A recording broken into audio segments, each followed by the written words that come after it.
we were finally able to import these crazy looking Posca Mop'r Graffiti mops from one of the world's most respected brands in markers, Uni Mitsubishi Pencil Company, out of Japan. And let me tell you, we had to pay a pretty penny to get our hands on these Mop'rs that seem to have gone viral within the larger art community. So you know what that means. Today we're going to be doing a full surface tagging test on wood, glass, plastic, and more for all the fine artists and graffiti artists out there, so that at the end we can rate these Mop'rs out of 10 to see, are they really worth picking up to try out for yourself? And throughout we can rate them on opacity, vibrancy, mop durability, and the effectiveness of the paint formula for everyone. And to start off, we need to clear up a few misconceptions about this graffiti mop.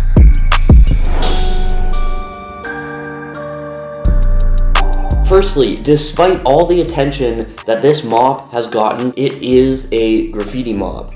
Sort of. I'll explain why I say sort of when we start our surface tagging test, but nobody could have predicted that the Mop'rs by Posca would have gone nearly as viral as they have. These squeeze mops seem to have captured the attention of the larger art community, and you know what?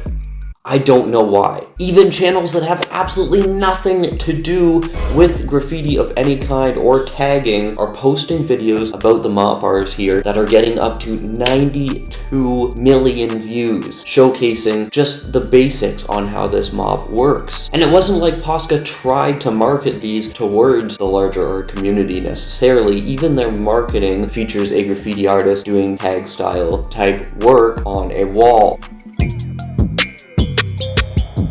So what made the larger art community take such an interest in the Posca Mop'rs here? Well, with Posca markers of all types and sizes being used by the general art community as well as graffiti artists, there were obviously a lot of eyes on this upon release. So even with Posca marketing it as basically a tool for graffiti and street art applications, a lot of people just got super excited to see something totally different from any marking tool they had seen before on account of the body shape here. If you're not a graffiti writer or weren't a graffiti writer, say 20 years ago even, you won't have seen this mop design ever used before. This kind of mop design itself has not been used by specifically even graffiti mop manufacturers in the last 15 years that I have seen. But what was even more surprising than everyone taking such an interest in this mop is that even with the outrageous price tag of between 15 and 30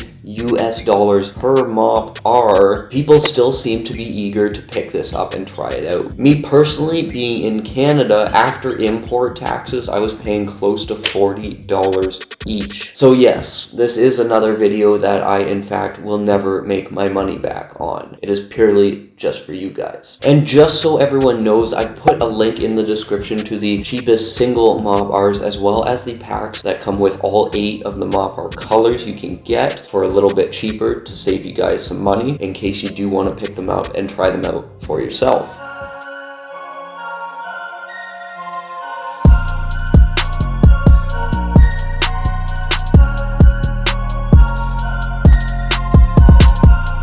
Okay, so right now you can see we're starting up the Mop'r nib there. It's got a 19mm sponge nib and a semi-squeezable body with a mixing ball in the reservoir to mix the paint formula. Because it has a mixing ball, we know that it comes with a paint formula specifically, aka something with an insoluble base that will separate and needs to be mixed via the mixing ball. Right now you're seeing us tag up names of patrons who are supporting and getting the extra content over on our Patreon page, which you can join in the top right hand corner of the video as well. But right now we're testing out the vibrancy, the viscosity of the paint formula, later the opacity, and how the overall marker and nib feels to write with and use for its intended purpose.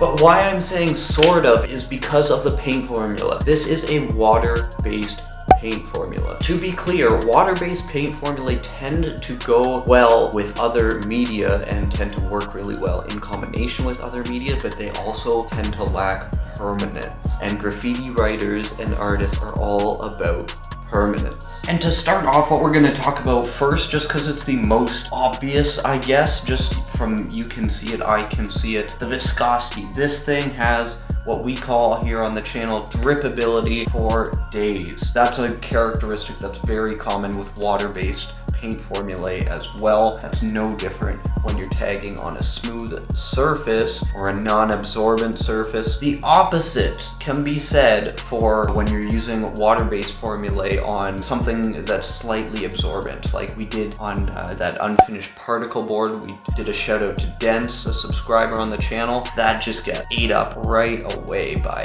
the particle board there. And you can tell with the Nimbus tags, I had originally tried to write with it facing upward, just like this, because I wanted to control the drips a little bit. But frankly, you can't get enough of a consistent line unless you're holding it sort of upside down like this. That being said, holding it like this is very, very comfortable. You get very good control. This is actually quite a nice way to use this mop. I didn't mind it at all. So in terms of dripability, I gotta give this a 4 out of 5. The only reason it's losing some points here is because the drips are not those nice thick drips you get. They're just sort of those messy drips, not three-dimensional. They don't necessarily come from where you expect them to come from at the ends of letters. They sort of just pool within the tag, so that's sort of a sign of almost a cheaper formula. Or that leads us nicely into the opacity. Part of the reason I couldn't get a consistent line writing with this mop right way up is because the opacity seems to have some issues, specifically for the blue. Now this is a light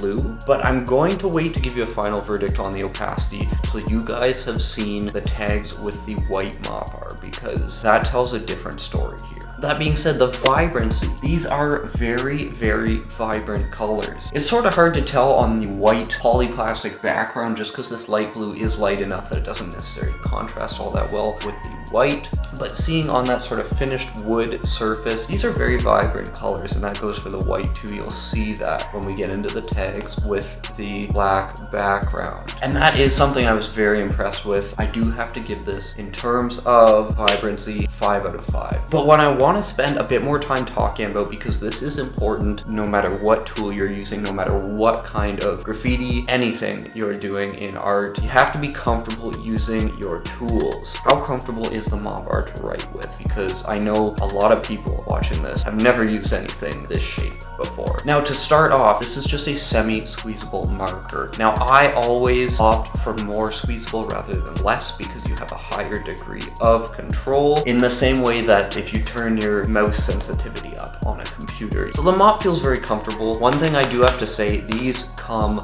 full. You can tell they're absolutely filled when you get them. Secondly, it's very rare to find a sponge nib on a mop like this one. Most mop nibs are either mohair nibs. Those are the highest quality and most durable in almost every circumstance. And if they're not mohair nib, they are cotton. Cotton tends to be okay. It's a little bit less durable. Sponge is almost something you just never really want to see. Sponge tends to fall apart fairly easily. You'll see what I mean by that when we start writing on the sort of finished painted over wood when we do our opacity test. In terms of the overall actual usability of the marker, how it feels to write with this mop, I have to give it 3.5 out of 5. It is very comfortable to work with. That being said, the sponge nib, there's no excuse for having a sponge nib. That is the worst of the worst. It's just because they don't last. Like even on smooth surfaces, sponge nibs will get torn up. Speaking of opacity, we're gonna head over right now and start our test on a black background with the white Mop'r here. You know we got our hands on a white one for a reason, and that is so we can do the harshest of opacity tests, putting a white paint on a black background. Perfect.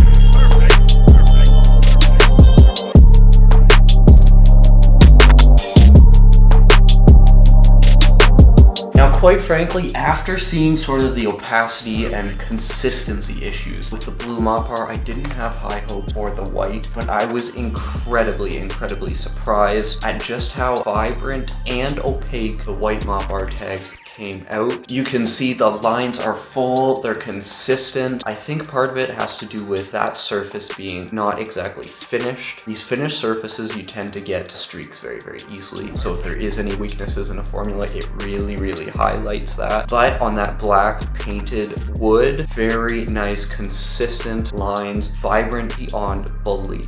Vibrancy for the white alone, 5 stars out of 5. I did say I would rate the opacity overall. Opacity is a little bit hard to rate here because of the differences we saw in opacity from one color to the next. Now, one thing you're going to want to see here. Here's our tags we're doing on glass. We're shouting out Runes and Darnell, who are 2 of the patrons over on the Patreon page, as well as Dents, who is a subscriber on the channel. You can see how streaky those tags are. And glass, if it's going to happen on any surface, it's going to be glass. Glass is a tough surface to make a consistent line on. So don't judge too harshly, but the Mop'r on glass looked fairly weak, and I think that's partly just the blue color again. The Mop'r on that black surface in white, no weakness whatsoever. And because of that, I do think I have to give the opacity a 4.5 out of 5, because frankly, white is very difficult to do that with. Hats off to Uni for being able to make a white formula that just stands up. The white is solid. So what is the final rating we can give the Mop'rs here by Posca? And frankly, should they have gone as viral as they did? Here is my truthful opinion. You guys know I don't dress anything up here.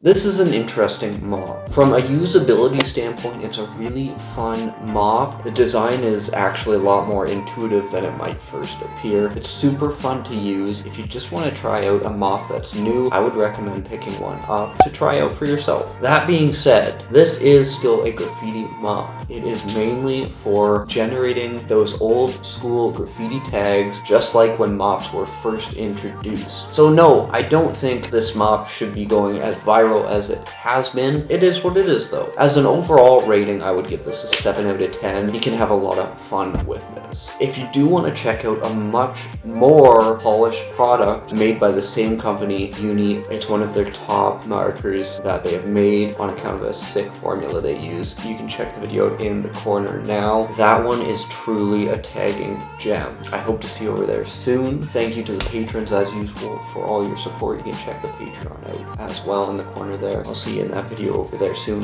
Until then, peace.